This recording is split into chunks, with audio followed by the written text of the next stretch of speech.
mbokk yi ñu ngi leen di jaajëfal bu baax di leen ziar amaan mbégte de recevoir sunu vision ñëwaat ci ambiance nawetaan dem ci regroupement yi vraiment dajeek équipe yi waaye waxtaan ak coach yi waxtaan ak ñi nga xam ne aussi ay dirigeants lañu ñu am solo ci seen ASC tey ñu ngi nii ci équipe bi nga xam ni kenn dootu ko présenté ci zone A dans la commune muy guy gi di équipe bu macha allah boo xam ne ci 3 dernières années yi kenn mun leen génne ci Caraidas si zone A macha allah ndax saa su ne pratiquement ñu ngi def championnat bu am solo tey ñuy wàcc match bu am solo kon duñ def rek lu dul bàyyi sunu grand Ibou Ndoye mu nuyoo moom mi nga xam ne kenn la ci guy gi pour xam ci engagement ci lu bëri loo xam da ko ci def après ñu ñëwee ci coach Ahmed aussi waxtaan ak moom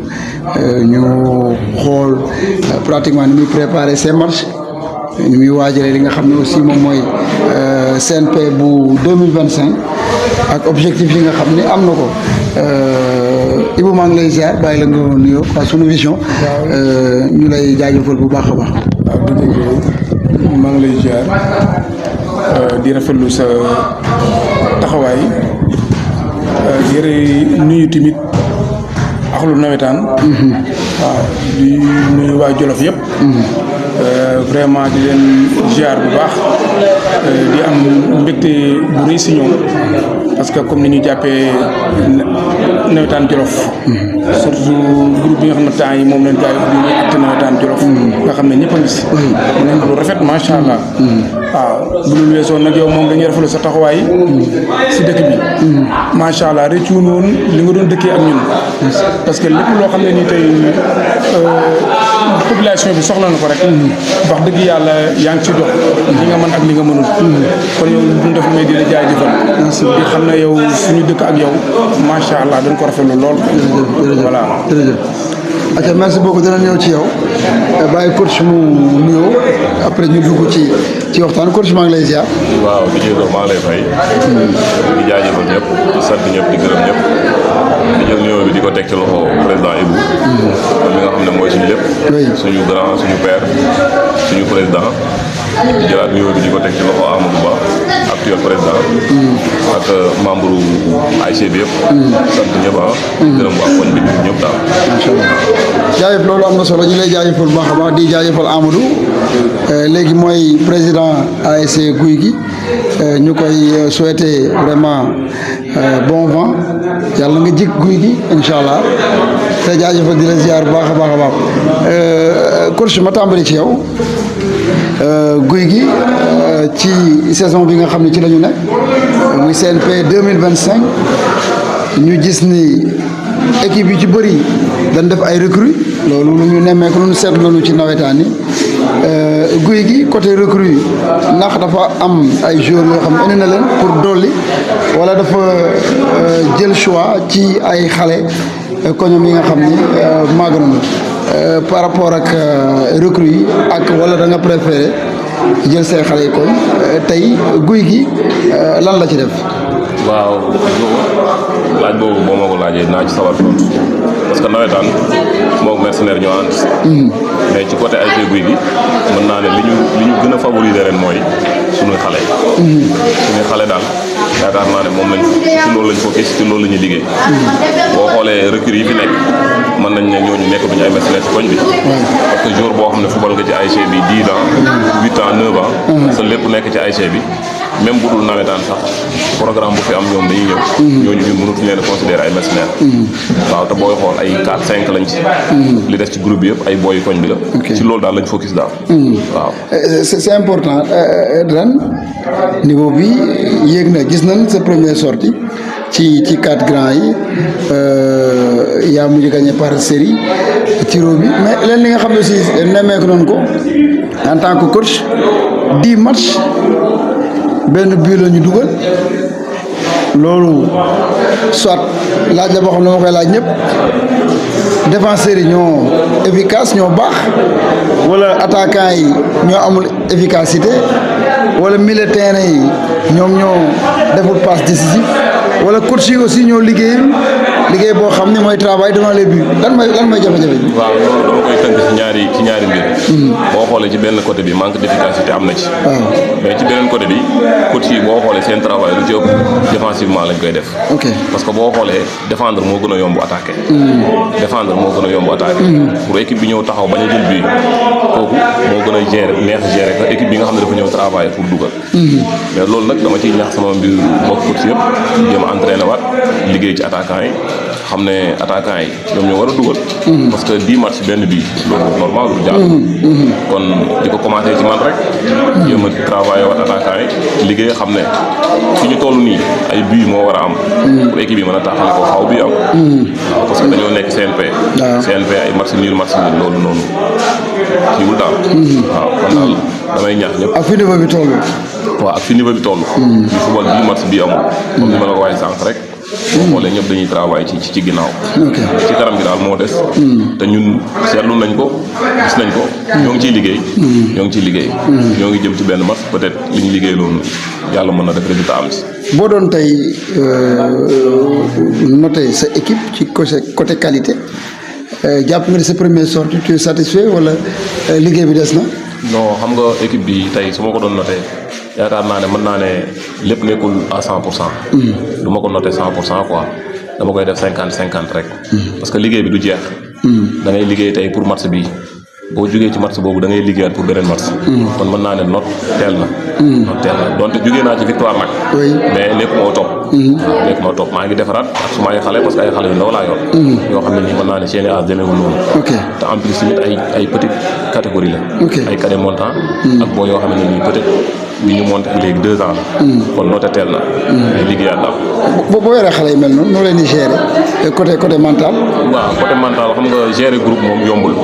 gérer groupe yombul rawatina équipe nawetaan. parce que yow ñi ngay jiite mën naa ne ëppoo leen xam-xam. ëppoo leen daraja.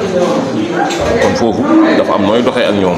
pour ñoom ñu mën la déggal xam nga mën la jox bopp. loolu nag macha allah. parce que dañuy judd ci koñ bi ku mel ni grand Ibou yar ñu ci loolu. ku mel ni grand Ibou yar ñu ci loolu. boo xoolee ñii nekk fii nii ñëpp tey moom moo leen yar ci loolu. moom xewul kenn. noo mënti toll ak koo mënti doon boo ñëwee da lay nangul sa xalaat. après mu door a ànd ak yow ci loolu. nit nag bu fekkee da nga koy nangul xalaatam kooku di nga mën a def ak moom. loolu lañ nekk di liggéey booy tamit fekk suñ si loolu jàppale ñu si ay ñoom grand vieux ñoom président Amadou. ñoom ñëpp koñ bi Abdourahmane Badiane. xam ne moom moo fi nekkoon tey yàlla dogal tey ma nekk fi. moom tamit ay consi ñëpp xelam ak xalaatam lépp ñu boole. ñaax xale yi suñu rakk lañ ñu déggal ñu ñoom tamit ci loolu. nekk di dox. c'est important su may ñëw ci grand Ibou nga dégg nee na valeur yooyu ñu am da nga leen ko inculquer mooy xale yi fi nekk yëpp macha allah ñu gis la sa diggante koñ bi mais sa diggante guy gi mais koñ bi d'une manière générale am cër boo xam ne jox nañ la ko respect boo xam ne jox nañ la ko parce que ku ne guy gi sa xel dafay njëkk a dem ci yow sa relation ak koñ bi d'abord guy gi jaune booy yi nga xam ne ñu ngi fi. waaw vraiment jo loolu dinaa ci sawar a tontu. parce que xam nga lépp yar la rek. te dan na si yar. tey ginnaaw yàlla dañu amoon suñu góor bu baax boo xam ne tey moo formé woon équipe bi 95. boobu man maa si gënoon nekk xale muy Pa Assane Samb. mu nekkoon koo xam ne li fa mag ñi bëri dafa ma joxoon sama cër. ba pare ufoon ma. lépp loo xam ne tey manquement la wala loo xam ne tey ay yeneen affaire la loo xam ne day avancé loo groupe bi woon rek. man la doon dénk lépp bu fa gënoon nekk xale. samay kàddu tamit bëggoon na ko lool ba nga xam ne tey bu ñëpp waxee ba pare dinaan Ibou Ndoye waxal. ginnaaw yàlla tey nu ma mel rek moom la. moom laa koy sante moom laa koy gërëmee. ndénkaane bu mu ma dénkoon nag si loola nag laa topp. ba tey samay rek. ñoom ñëpp déggal ma. tege si yoon bi nga xam ne nii tey mën na ne tey équipe nawetaan yi fi nekk yëpp bu doon bu ñuy joxee fair play rek. mën nga ko jox ASC Guy gi. bu fekkee ne amoo lenn looy xalaat rek. si parparloo rek war nga ko mën a jox ASC Guy gi.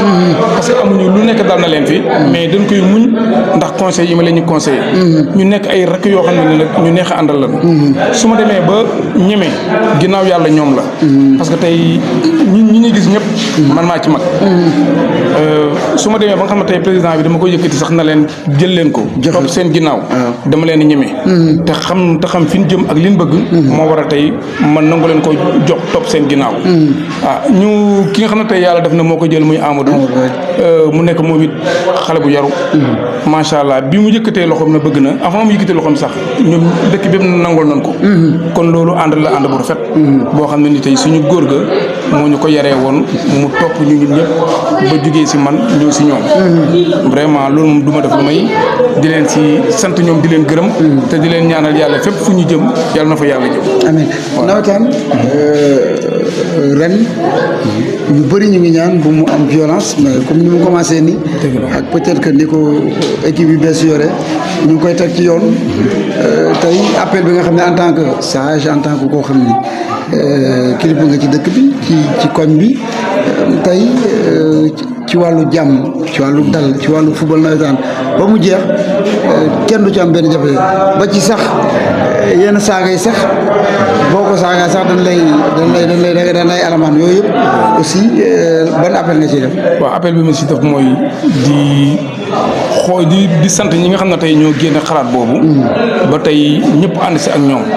parce que nekk na li nga xam ne tey biñ ko war a def dafa yàgg. nekk na lu rafet parce que football pour kaf la ak ree. xam nga football nekkul xeex nekkul xuloo.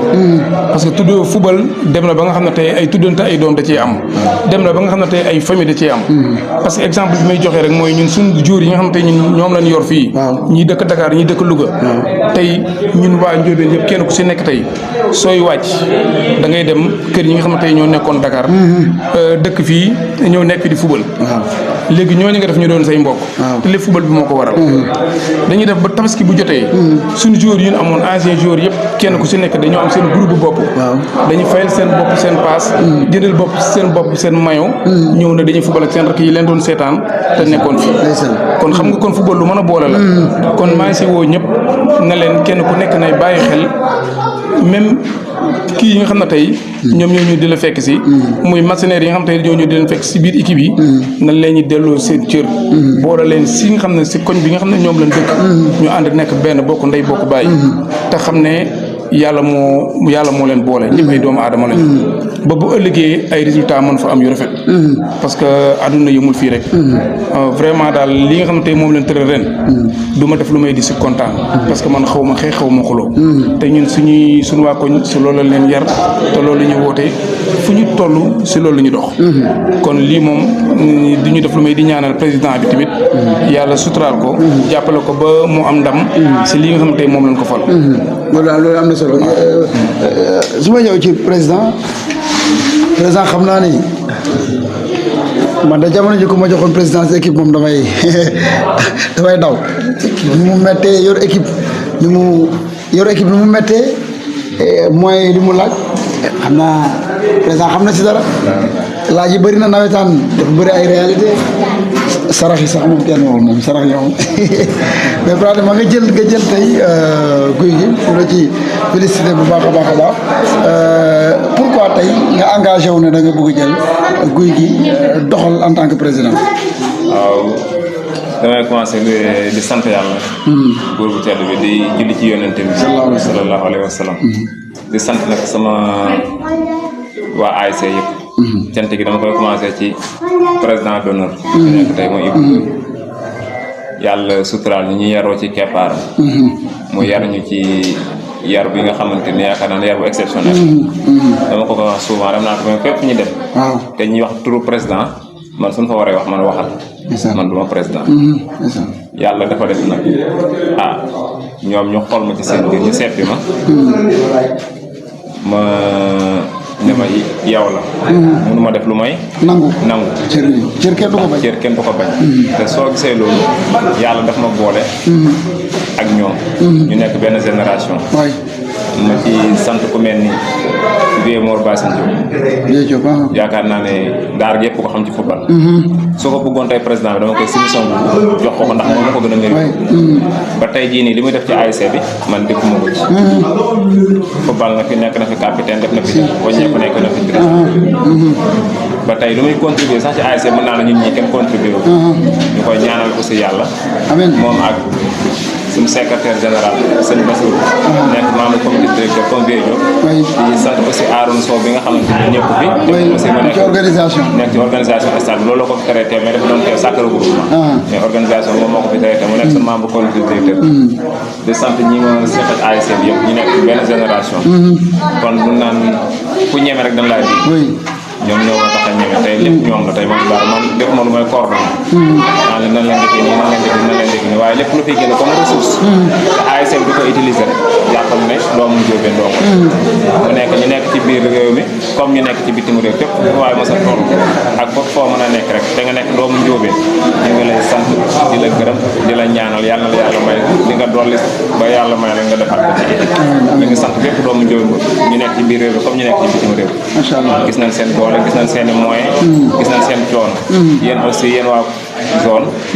ñu ngi leen di sant ci wàllu communication bi suñ toogee tey ba nawetaan toll fii grâce à yéen la parce que communication bi yéen a ngi véhiculer message yi fair play bi mu ngi jàll information yi ñu ngi jàll ak di nawetaan bi mu ngi dox te yaakaar naa nawetaan Jolof mu ngi ñëwaat ci dund bu nekkoon mu ngi dundaat dund bu xamee woon nawetaan te luñ perdoon la mais yàlla ak ndimbalam ak yéen aussi yéen a ngi dundal tey nawetaan Jolof kon ñu ngi leen di sant bu baax. merci président ma ñëwaat ci coach ñëw ci côté footballistique côté technique ma seetlu ne ci match yi 100% bi ngay àndal keroog maa ngi koy wax quel que soit l'issue du match quel que soit aussi jeu bi damay gis parfois même suñ la dominé keroog contre pas aller maa ngi gis pas aller par rapport ak match yi dama ko doon gis muy jóg di yuuxu di wax mais ma gis yow toujours da ngay toog calme concentré loolu pour lan la parce que may gis parfois ñuy malmené sax sa équipe mais da ngay toog concentré lan may waral loolu. waaw loolu juste boo ko gisee mooy xam naa ne football moo demee noonu. football dafa am ay temps fort am ay temps faible. waay football dafa am ay temps fort am ay temps faible. sa équipe nag bu fekkee dafa am loo xam ne da nga ko def ci ñoom entraîné ko mu nekk ci ñoom. boo demee sax suñu nekkee ci moment boo xam ne temps faible la. yow da ngay dal. parce que temps faible mënul ànd ak course boo xam ne day teg seen kaw beneen pression. kon da ngay dal bàyyi leen ñu football ak seen xel. parce que loolu yëpp dañ koy waxtaanee regroupement dañ koy waxtaanee entraînement. match bi su tollee fii yéen joueurs yi lii lañ leen laaj. def leen loolu. su ko defee joueurs yi di def loolu man damay toog rester tranquille. bu ma jëlee sama temps fort am na loo xam ne waxoon na leen ko ñu appliqué loolu. waaw mais mënoo nekk temps faible sa équipe bi dominé ko malmené ko mu sonn ak première naaj bi lu mu tàngee. en plus yow nga taxawaat ci banc bi di yokkaat beneen pression. loolu noonu du kiiwul daal doxul daal. loolu moo waral ba doxalee noonu. mais aussi ñu seetlu ne guy gi pratiquement dafa commencé am benn ascendance bu positif depuis bi mu changé tour parce que mënut a génn léegi ci les meilleures équipes de la zone A lan mooy secret bi. waaw secret bi comme li ma la waxoon rek. liggéey. mag bu ne ndaw ku yaroo ci keppaaru Ibou Ndoye liggéey rek ngay xam liggéey boobu noonu ñu doon def pendant des années moom mooy fayee ko tey parce que ku yàgg ci teen rek baat fekk la ko man mii di wax nii équipe bi pa boobu Ibou di tudd mooy sama papa 95 la woon la ko formé yaakaar naa ne 95 ak léegi du lu ndaw te fi ñuy tudd équipe yëpp tudd nañ fa ASC Guy gi ASC Guy gi dem na football final départemental bi départemental di métti ASC Guy gi final na ko dem na régional seetaan naa ko Aliou kon xam nga équipe boo xam ne niveau am tolloon na foofu kon du yoon niveau bi di beese waat kon niveau bi dafa war a gën a yokk xëy na nawetaan moo bëri ay problème bëri ay lëj-lëj mais yaakaar naa ne heure bii nii waroon nañu fekk feneen yeneen niveau fi ñu tudd yeneen ASC ñu fay tudd ASC Guy gi te incha allah la bi liggéey bi moom fi xale yi ñoo ngi fi manko bi am na jàppalante bi am na waaw mën naa ne mbooloo mooy doole te mbooloo boobu actuellement ñun am nañ ko waaw xale déggal na mag mi ngi déggal rak li ci des mooy yàlla mi nga xam ne moo am ndam rek di ko ñaan toujours saa yoon jógee bay dem mooy ñu ndax yaa ngi dajeek Dental équipe bu mag la équipe bu am histoire bu mun bés aussi Dental même s'il semble aussi sax da nga ko blessé équipe bu redoutable la waaw loolu dëgg la Dental équipe bu mag la mais n'empêche que man li ma war a fubal ak moom dinaa ko fubal ak moom n'empêche que tam man li nga xam ne moom laa liggéey ak sama équipe bu ñu demee dinañ wane loolu parce que man tam équipe bu mag laa du ma équipe bu ndaw man li ma liggéey ak sama équipe rek man loolu laa gëm lu beneen équipe liggéey man gëwuma loolu waaw côté système de jeu ndax da nga am système de jeu particulier boo xam ne moom mooy sa système de jeu wala da ngay changer par rapport ak équipe boo dajal donc football moom yaakaar naa ne tous les moyens sont bons pour nga am ndam kon yaakaar naa ne ay benn système ñaar système yooyu noonu nekku fi maa ngi liggéey daal maa ngi liggéey ak suma équipe ak suma staff ci loolu noonu ñuy liggéey base boobu noonu moom la ñuy yóbbu rek à chaque instant di ko appliquer waaw boo suivre football nag di nga xool xam ne ñi am na lu ñuy football lu ñu liggéey waaw ci côté tactique bi nag moom loolu nag ma koy jéggal c'est secret waaw mu des ci da koy bañ a feeñal quoi waaw voilà c'est important balaa ñuy tàggatoo Ibou coach wax na lu am solo pratiquement bu ñëwee tey regroupement ñu gis supporters yi vraiment koñ bi ñëpp génn jigéen ñi jàpp ci combat bi comme nu ñu koy waxee am na solo mais bëggoon naa aussi ñu waxtaanee leen ci nawetaanu daara condition yu ñuy footballé loolu vraiment damay am envie posé ko ñëpp déjà suuf si baaxul day tax sax football bi ni mu waroon demee du ko demee beneen bi mooy stade bi tey waroon na am benn synthétique lamp yi leerul daara war na noo mën a bàyyi football 15 heures ci naaj bi tànk bi nga xam da nga gis ay joueurs di football bu amee benn coup franc ñu toog di simi seen daal wala di sotti seen tànk yi ndox mu nekk loo xam ni yow mi nekk ci biti sax di seetaan da ngay tàng jër sonn waxuma laa ñu nekk ci terrain bi loolu vraiment ban appel ngay lancer autorité yi pour ñu jàpp ci. waaw loolu moom dinañ si sawar a wax parce que tamit neexul kenn quoi gënaluñu parce que daara seen nawetaan war na dépasser foofu wax dëgg yàlla war na dépasser foofu parce que tey boo xoolee tey lii daara di suuf li daara bëgg si sport mën nga jàpp na ne tey bu la neex sax nga amul fenn parce que daara rek ngay ñëw see staatam ak match bu mën di doon nga ñëw fekk ko mu fees dell waaw ba si championnat yi tamit noonu kon daara moom kii moom sport war na dépasser fii mu toll li ñuy def nag mooy di lancer comme maire nga xam ne tey doon si def ay jéego wax dëgg yàlla def na si ay jéego yu am solo yoo xam ne nii tey ñun ñëpp xam nañ ne mi ngi siy def ay jéego di ko ñaanal yàlla rek jéego yi nga xam ne nii tey moom mi ngi ko ciy def yàlla mi dara tawut yàlla may ko kattan ak doole yi jum ko eggalee mu gaaw lool macha allah waaw ñu bokk ko ak moom parce que xam na ne moom vraiment ku bëgg la te ku jàmbaare la la sa des mooy xëy na lu jotugu loolu la mais nag fii ñu toll nii moom ñu ngi koy ñaanal rek yàlla oyofal mbébét mi nga xam ne tey jël na ko ba mu egg si jàmm ak salaam waaw parce que daara wax dëgg yàlla mérité na am gazon waaw macha allah loolu am na solo kon su dama terminer sa laaj bi ana sama jour bi man guy gi dama am jour ana sama jour booy bi ci booy bi nekkoon ci tournoi jog bi waaw booy bi mu ngi woon fii xam naa mi ngi ci organisation waaw kooku montel leen ko montel leen ko kenn ki moom monté na mais kooku mooy sama jour montel leen ko waaw mu ngi fi xam naa ñàkkul ne mu ci biir booy Jimbo ana wool ko Jimbo ana Jimbo Ahmed Kaay Jumbo daa génn. Jumbo mooy sama jour. ñaari boo yële ñoom ñoo monté. ñoo monté ok macha allah mais Jumbo moom monté leen ko bari jox ma ko.